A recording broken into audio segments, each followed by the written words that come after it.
And hello, welcome back to the Gay Racing Podcast. It is Zack and just Zack here today.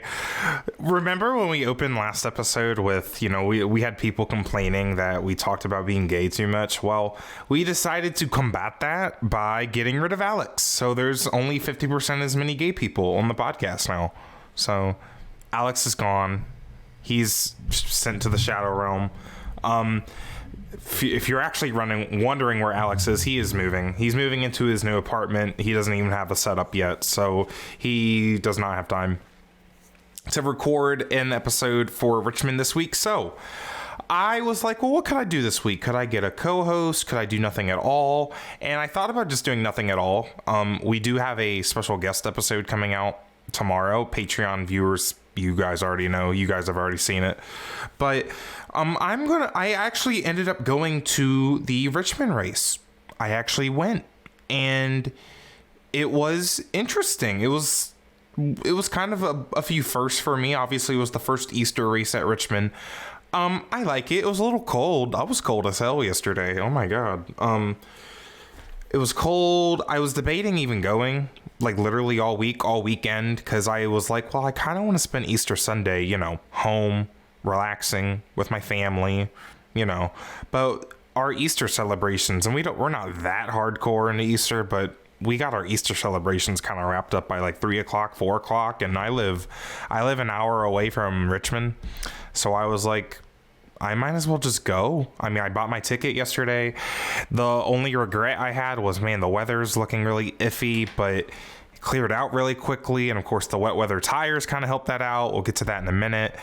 And I have now, at Richmond, I have seen 7 straight Joe Gibbs Racing victories at Richmond. 7 straight. 8 in total.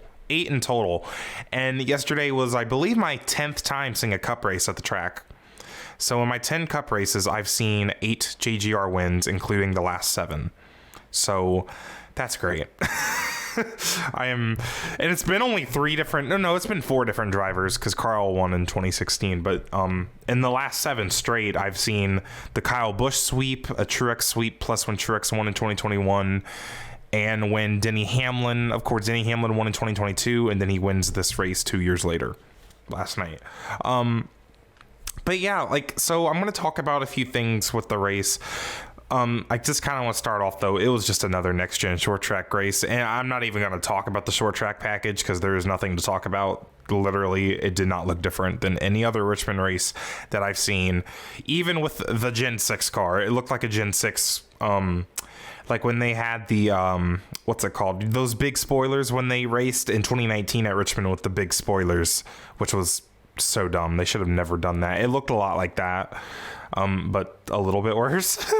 But yeah, I mean, it was another next gen short track race. Nothing to say about that. But what was kind of different about this race, of course, is it started on the wet, right?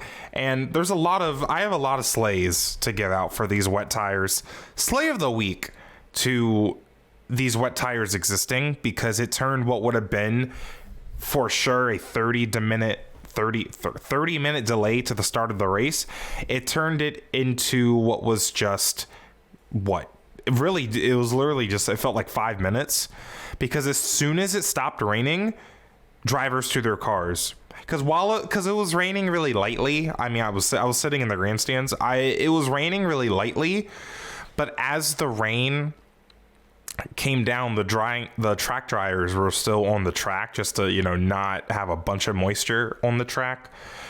So it wasn't really raining that hard. So by the time it stopped raining, they were basically ready to go.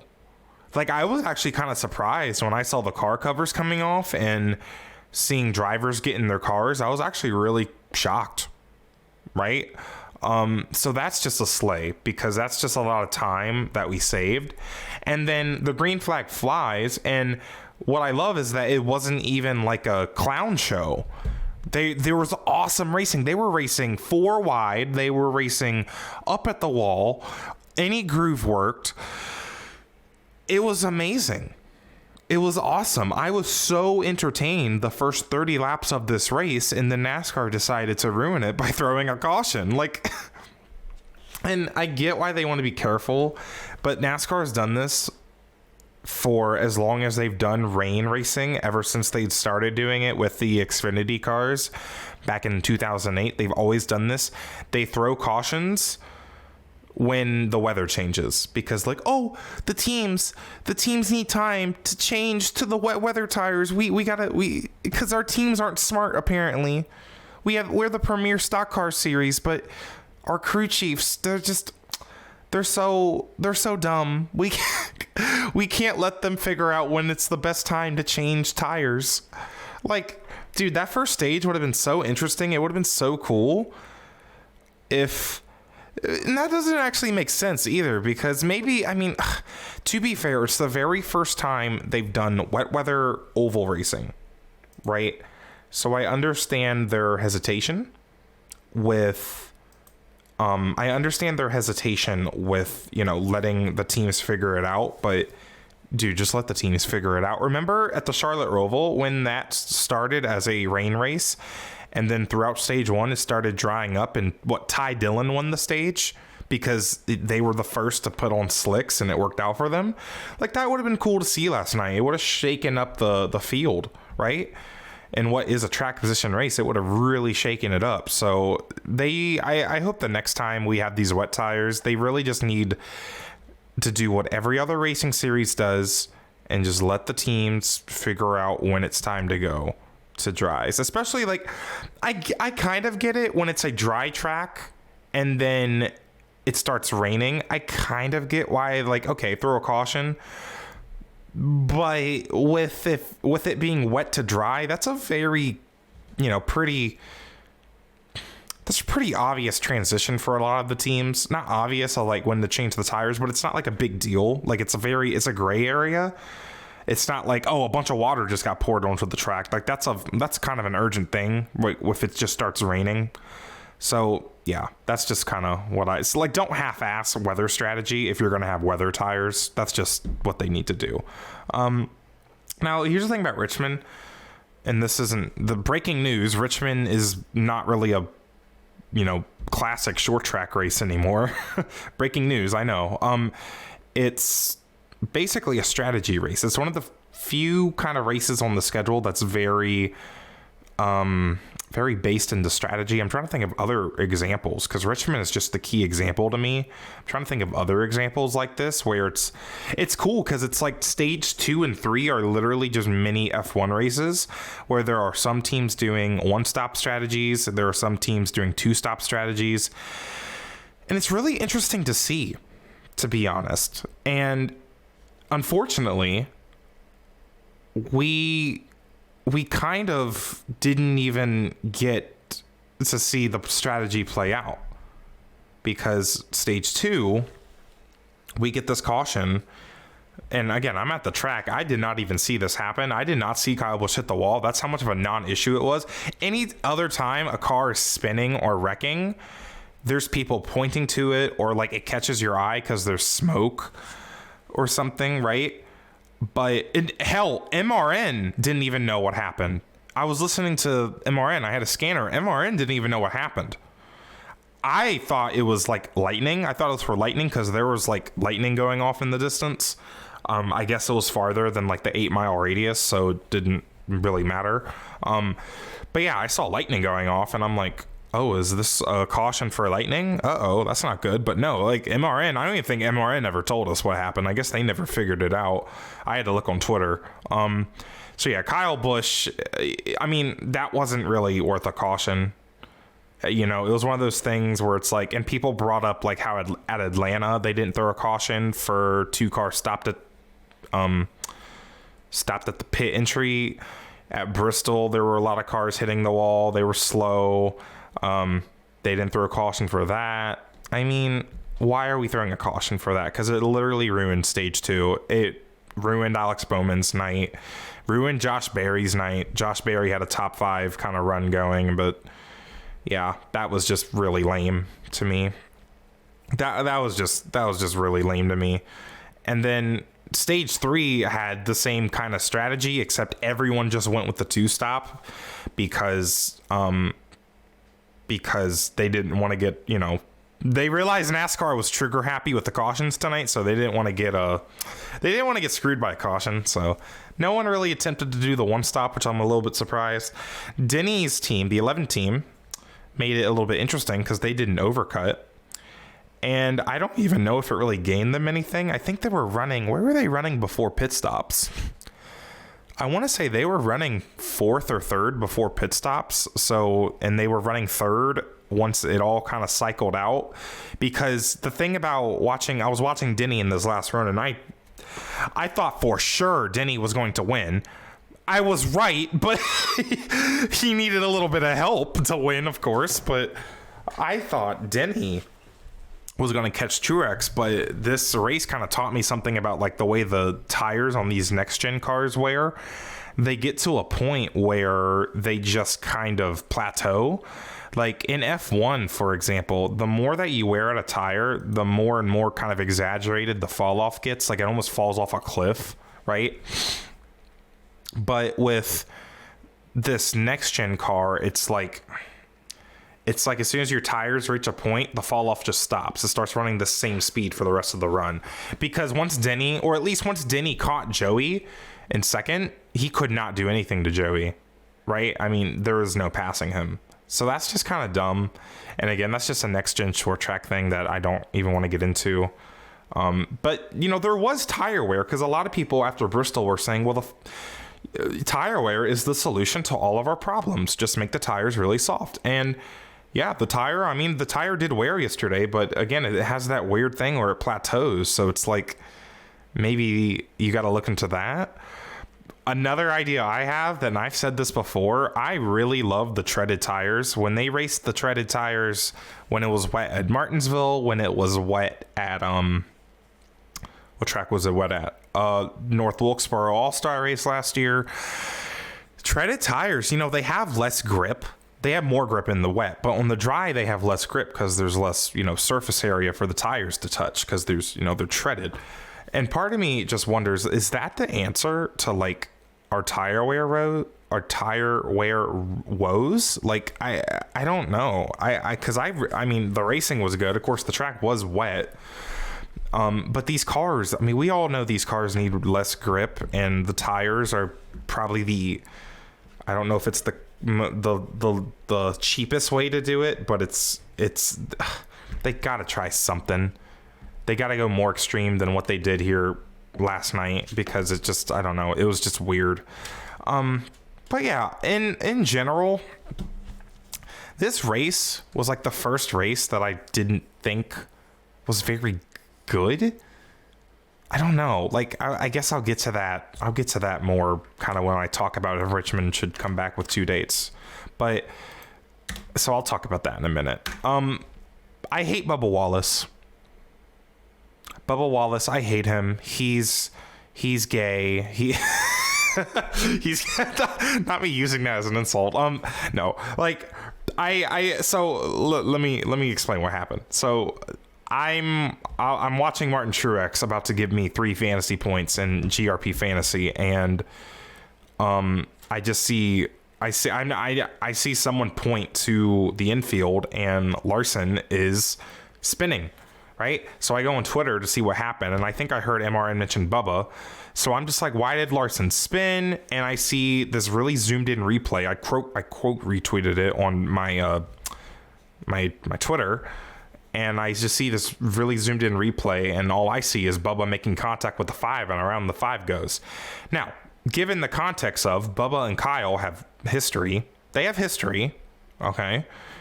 They wrecked at Las Vegas together. At Texas, there was that moment like last year where like Larson like kind of spun on the inside of Bubba. That wasn't really like Bubba's fault. I'm just saying like he was involved. And Bubba and Kyle raced really hard in stage 1, right? Like it was a really hard, close racing. I thought they were racing really close, and I thought Bubba just had enough and turned him, to be honest. That's what I thought happened. Apparently Kyle got loose, and it caught Bubba off guard, and it was just kind of a racing incident, which I agree with now.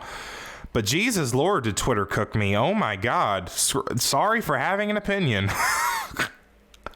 there were a few people that were like, dude, y'all, Zack is at the track. He cannot see all of the replays that we're seeing. But I didn't really care. I just thought it was funny. I had to fight homophobes in my replies last night because I took a picture with the rainbow, and then someone told me to jump off the railing. On Twitter, not in real life.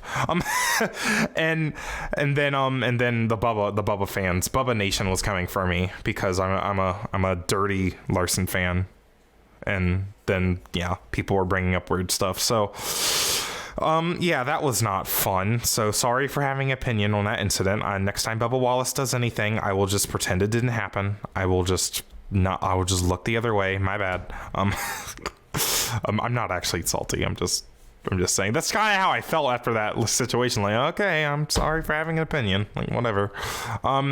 Anyways, Logano's back. Unfortunately, Blaney left. It's like there's this rule with Team Penske in NASCAR where only one Penske car can be fast now. I've noticed that. Like, when was the last time both Penske cars were like both really, really fast? All right, or at least two Penske cars. I mean, Austin Cindric's he's been out to lunch. Where is he? He's 20th in points at least. But he's only got one top 10. Jesus, Cindric. Oh my God. But yeah, like Logano's back. He actually had a really good night. He qualified good. He ran up front all night. His pit crew didn't let him down. I mean, that's kind of what you expect from Joey Logano. And I'm curious to see going into Martinsville if he's going to keep that up, because he's really good at Martinsville, especially lately. So I'm just curious to see what that's going to be like for Logano in these next few weeks. And then, of course, we have Texas, Talladega. I mean, this could be a pretty good stretch of races for that 22 team. And he was kind of the poster child for Ford all night. Besides, of course, the RFK cars. The RFK cars get another pair of top 10s, which you just have to applaud. It's so funny because remember how last year the RFK cars would always finish right next to each other? Well, last night, Brad finishes 8th and Chris Buescher finishes 9th. I'm just so impressed with that race team still and their consistency. Like, they have 8 top 10s this year in 14 races? Like, because 7 races for 2 cars, that's 14. So they have 8 top 10. So 50% of the time, they're finishing inside the top 10. And really, Chris Buescher, if you look at Chris Buescher, he's finished in the top 10. He has 5 top 10s. Right? The Las Vegas DNF and the Daytona 500 are the only 2 races he didn't finish top 10 in. I mean, I'm very impressed. But again, it's just like Team Penske with Ford. They're just kind of that one little, they're just weird. Only one of them can be fast. I don't know what was going on with Blaney. Normally, his track history at Richmond isn't that good, but it's normally not that bad either, especially lately. I mean, of course, SHR. And SHR had 3 cars in the top 10 at one point. I was very impressed, and I've said that SHR's kind of their track type that they're going to be strong at is short tracks, and it makes sense because they have Ryan Preece, and normally Ford in general, they've just been better at short tracks lately compared to intermediates, so that kind of makes sense. Where did they finish? Barry and Gregson get 11th and 12th. And then Briscoe's 18th. And then where's Ryan Preece? I think Ryan Preece got bit by he might have gotten bit by that one caution that came out for Kyle Busch hitting the wall. Yeah. Because he finished 28th. But still, good runs for them. I'm interested to see. I mean, Martinsville, if any of those SHR cars want to win, Martinsville's got to be circled, man. I'm interested to see if Josh Berry can contend for the win, but I don't know. They just gotta keep it tight. Because I feel like Bristol and now here, they were having good runs, but just something kind of took them out of contention for the win. So they just gotta keep it tight. So, let's talk about the ending. And I want to talk first about Denny Hamlin. Denny Hamlin is at his peak right now. I don't know if you guys noticed that. He's just peaking. He is the best driver in the Cup Series. Maybe William Byron, but William Byron's kind of, he's younger. He's better in different ways. Denny can just win a race. Like, Bristol and Richmond have really impressed me, and even like some of his wins last year really impressed me. I mean, Hamlin he was so close to making the Final Four last year, right? He just had bad luck. I mean, his car broke.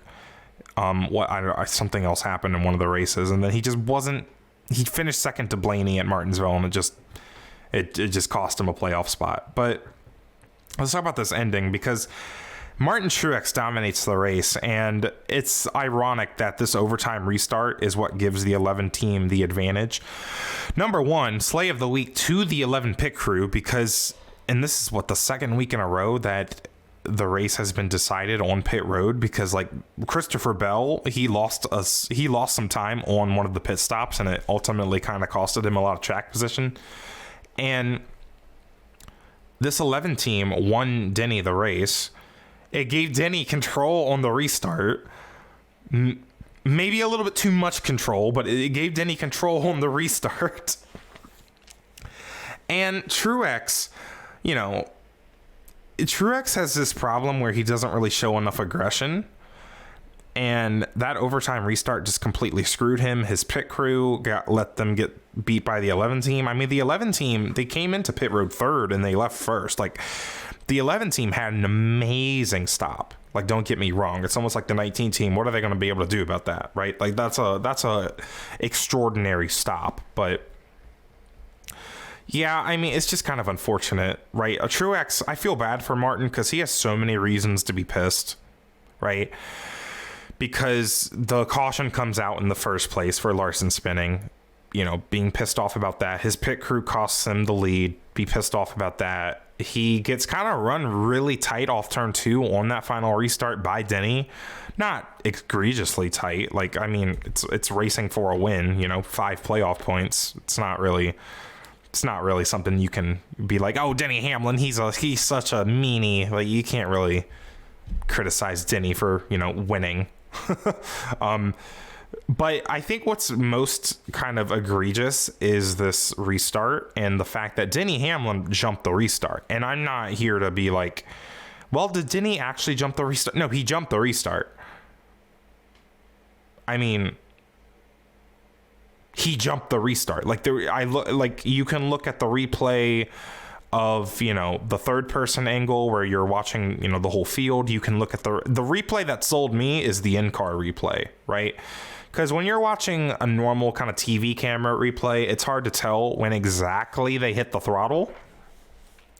But when you hear the engine rev right before you can even see the restart zone and the in-car camera, yeah, he jumped the restart, and he should have been penalized. By the book, he should have been penalized, and I don't understand why not. And, Josh Wise was saying, well, normally NASCAR doesn't really officiate restarts like that, or else there'd be like so many jump to restart violations. Well, it's probably because if you don't officiate something, then yes, drivers are going to not follow the rule. Now, I haven't noticed that many, jump to restarts, to be honest, but this was egregious. I mean, the 11 car should have been black flagged. He jumped the restart. He jumped the restart. And I get there used to be a lot of restart penalties back in the day. But dude, if you're going to have a rule, you got to enforce it, right? Like, I remember when Jimmy Johnson got a restart penalty for jumping the restart at Dover. And yeah, it's kind of dumb, but don't break the rules then. Like, especially last week at COTA, we're penalizing drivers. And I know COTA's a very unique situation, but we're penalizing drivers for barely touching the inside of the track, or for going just a bit inside the curb. And yet here at Richmond, we're letting people just jump the restart and then they win the race. Like, you can't. You need to penalize that. And if they're not going to penalize that, I hope every single driver starts jumping the restart from now on, because the precedent has been set. And if they get penalized for it, that's some horse poop. Like, that's just stupid. Like, I don't know. It's like people say, well, it can't be a ball and strike call. Dude, it is a restart zone with 2 very clearly painted lines on each end. It's bright blue Geico branding inside the zone with bright orange tape on top of the wall. Like, it is a ball and strike call. Like, it makes me feel a little bit better, because when Denny on his podcast was explaining, like, well, Joey was playing games behind me. Truex was playing games behind me. Restart games get played every single week. They don't get talked about every week, but they do get played every week. So, sure, whatever. After hearing Denny talk about it, it makes me feel a little bit better about it. What would make me feel even better about it is just some kind of, I don't know, a different way to do restarts.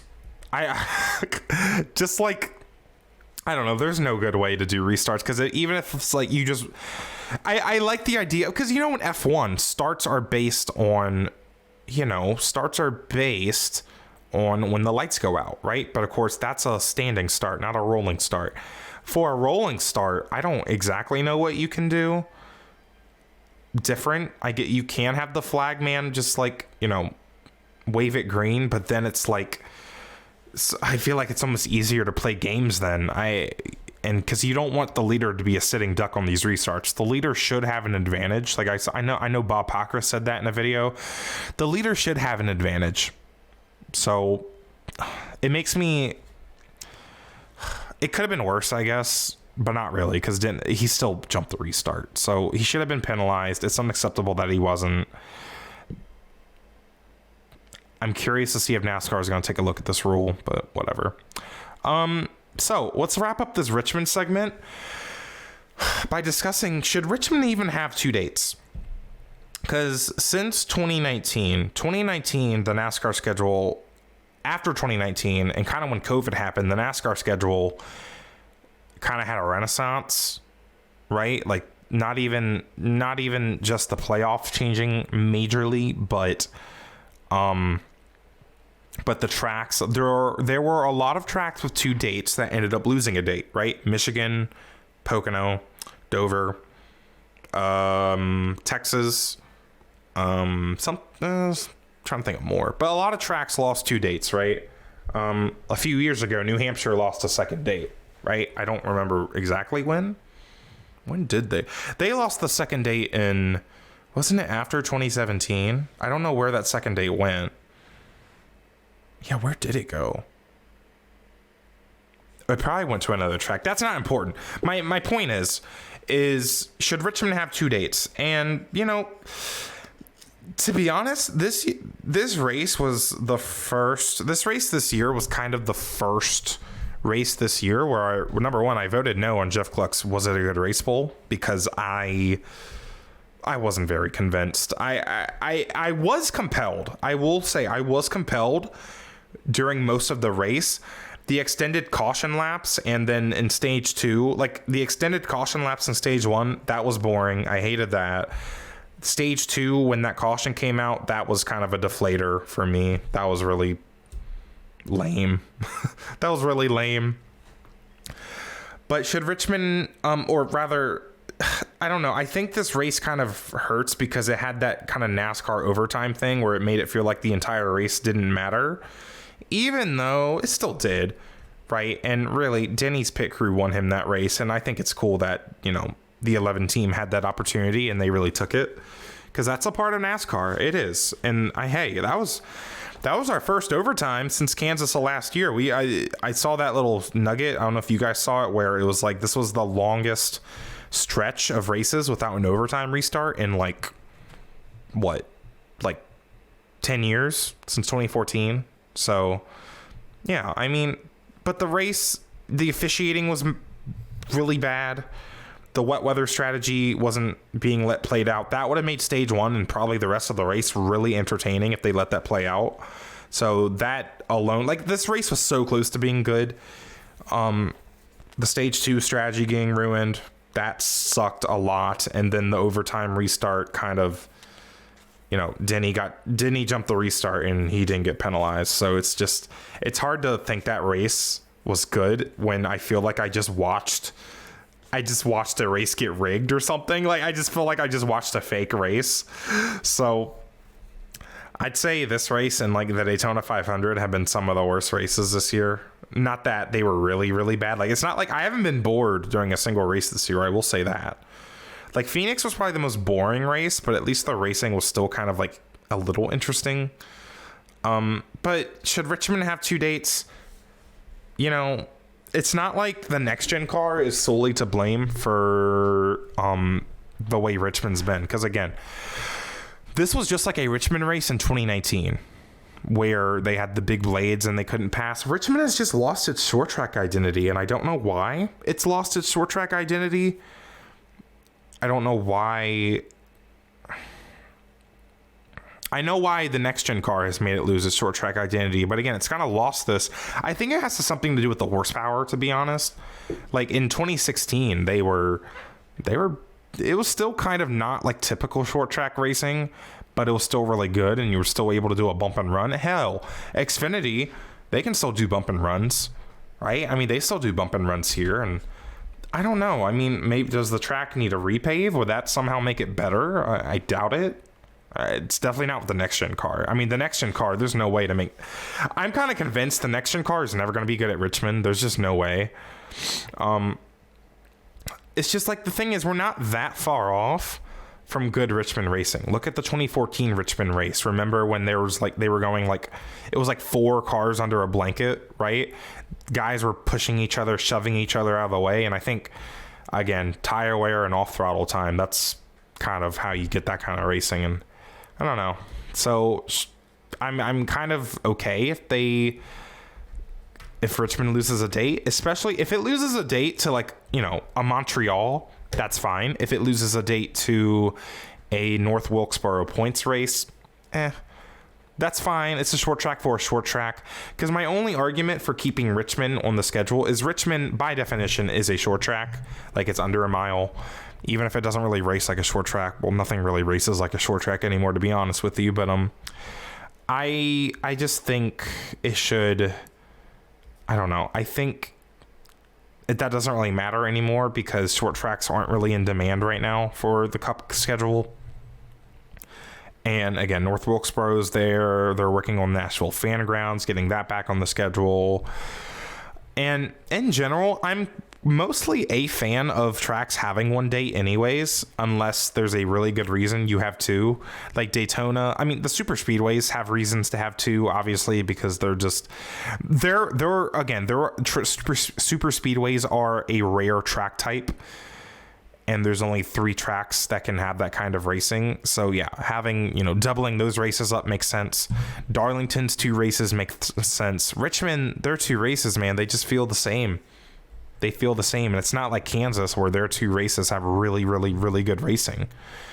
So I'll be a little sad if it loses its second date, but it's not like I can really blame NASCAR. So it is what it is. Hey, I went to support my local track.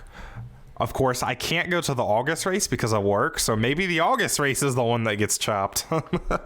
Gosh. It was really cold last night, by the way. Like, it was so cold and obviously rainy, but yeah, it was so cold last night. Like, that was the coldest I've ever been at a NASCAR race. So maybe that was also why the racing sucked, because maybe that's why the tire wear wasn't as maybe egregious as we wanted it. But yeah, I mean, I still had a fun time. I don't regret going, but I've seen better Richmond races, and I don't know if that's the last time they do a Richmond race on Easter. It might be. I don't know. So quickly, I have some tea to talk about. The tea is where we talk about the latest in motorsports gossip, news, random thoughts, because this first one is a random thought here. I was at the track yesterday, and I opened up Grindr. If you don't know what Grindr is, you're saved. You're just living life good. It's a dating app for gay men, except we use it for more than dating. I was just curious because I've never opened it at a racetrack before, and I was at the track by myself yesterday. And I was sitting in the stands just kind of waiting on the rain. So I'm like, okay, let me open this. I did not do anything with it, by the way. Don't think I'm weird. I was just curious, and I saw a lot of like profiles where it was like traveling for work, and it was kind of heartwarming. I'm like, it was just a subtle reminder that yeah, gay people work in racing. I mean, Grindr is for better or worse a big part of gay culture. I mean, I don't think you could find a gay man that doesn't has never used Grindr before. I don't think you can. And it was just heartwarming to see, people that probably work in the NASCAR industry with Grindr accounts. I just thought it was cool. Of course, they were, there was no pictures on their profile. They were staying DL. Someone messaged me on Twitter. Who were they? They were messaging me on Twitter that apparently one time when NASCAR was in town, that a truck series driver, Tyler Ankrum, someone was like impersonating him on Grindr, and they were texting him during a truck race when Tyler was in the car. It was really funny. Who texted me that? It was Robert Cersei on Twitter. Robert Cersei. I probably said that wrong. Sweet Robbie 85 on Twitter. So, but yeah, that I just thought that was cool. And I had more people in my replies saying that, Tinder at a racetrack is how I found my husband, right? And I find that idea really interesting because obviously Grindr wouldn't really work for that because, again, gay men we're different, but a normal dating app like Tinder, I could see that. It makes sense. I mean, you guys, obviously, two people at a racetrack have something in common, right? They have something in common. They're there for a reason. So me and Alex might have to try that at Indy. We might get ourselves some, well, that might not be a good idea for me because I don't live in Indy. Maybe I should, next Richmond race I go to, I'll try it because I live near Richmond. So interesting idea for anyone who's lonely, going to a racetrack by themselves. I'm just saying, I was so cold yesterday. I wanted someone to hold me. It was so cold yesterday. See what happens when Alex gives me the podcast by myself. Now I'm just talking about being lonely. Talking about being lonely. I want someone to hold me. I want someone to hold me in the grandstands of Richmond while I watch Martin Truex get completely screwed out of a win. Speaking of getting screwed, Joey Gase, he got wrecked. He got wrecked in the Xfinity race, and he throws his back bumper cover at Dawson Cram. And people are debating if this should be a penalty. Number one, absolutely yes, this should be a penalty. NASCAR's had a rule since, I believe, 2014.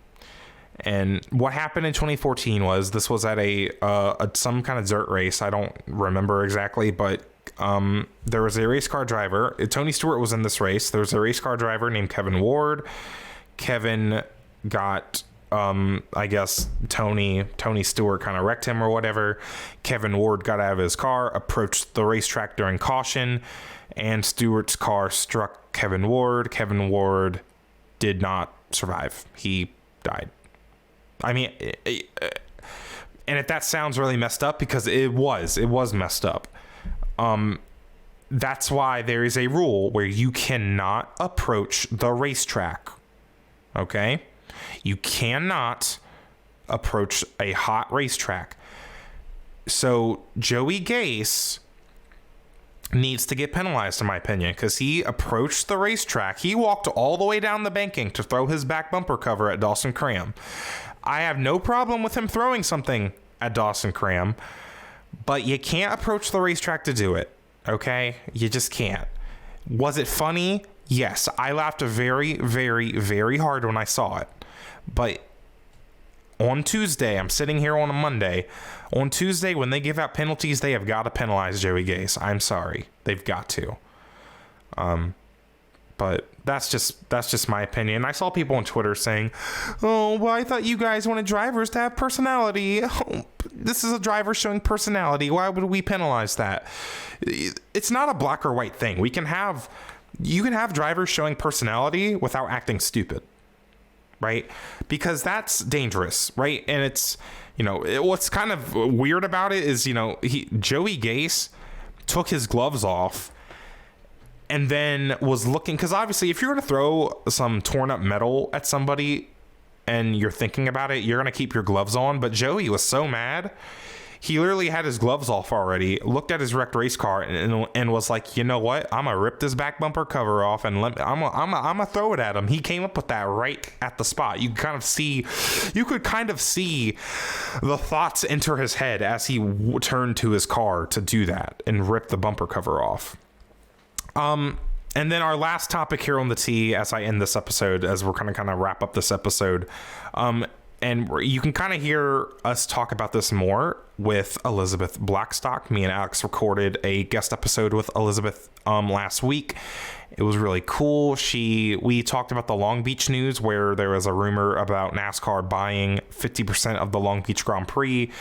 What would that mean for IndyCar? IndyCar would lose, the Long Beach Grand Prix, in my opinion, is the second biggest IndyCar race on the schedule. There's a lot of history there in American open wheel racing, and NASCAR getting themselves into it would be kind of dirty. The late Kevin Calhoun passed away, and that's why 50% of it was for sale, because Kevin Calhoun was a 50% owner of the Long Beach Grand Prix. Gerald Forsyth, who owned the other 50%, agreed to buy the remaining 50% that was left by Calhoun,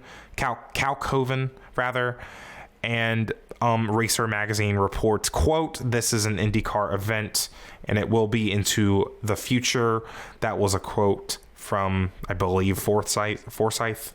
So we talked about that on the bonus episode. That's going to be, it might already be up, but it's going to be coming this week. And while it's obviously outdated now, because this came out after the NASCAR rumor about NASCAR buying Long Beach, we still talked about like what this would have meant for IndyCar and how it would have been overall just a big negative.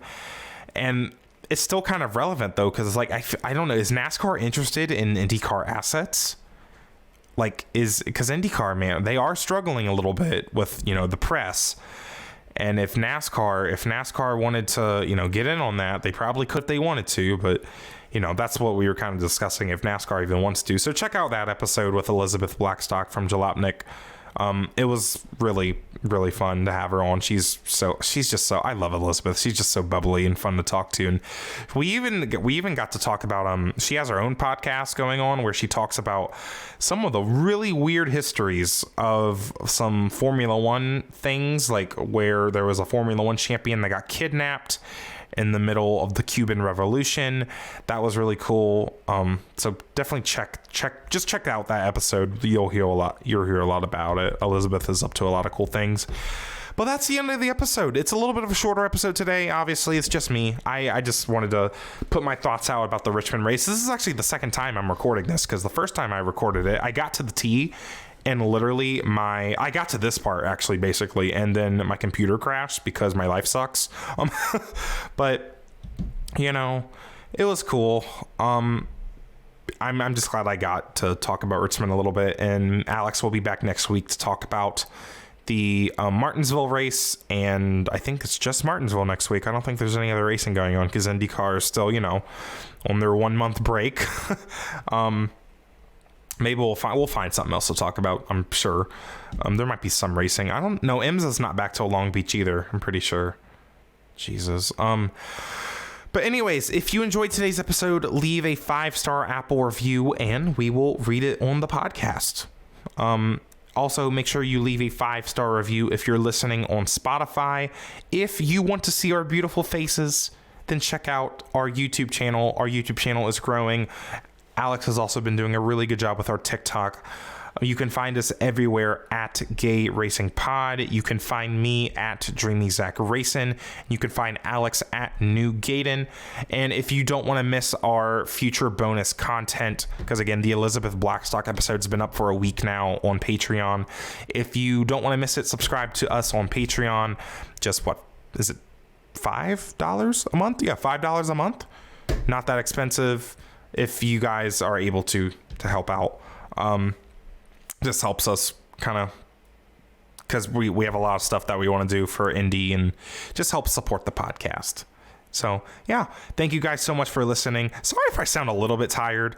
I feel like this weekend I was so busy. I did have a 4-day weekend. That's why I ended up going to the race, but I'm just so tired. But yeah, and I did just talk by myself. I'm like Kyle Busch in 2008 when Fox used to say Kyle Busch could go 3 wide all by himself.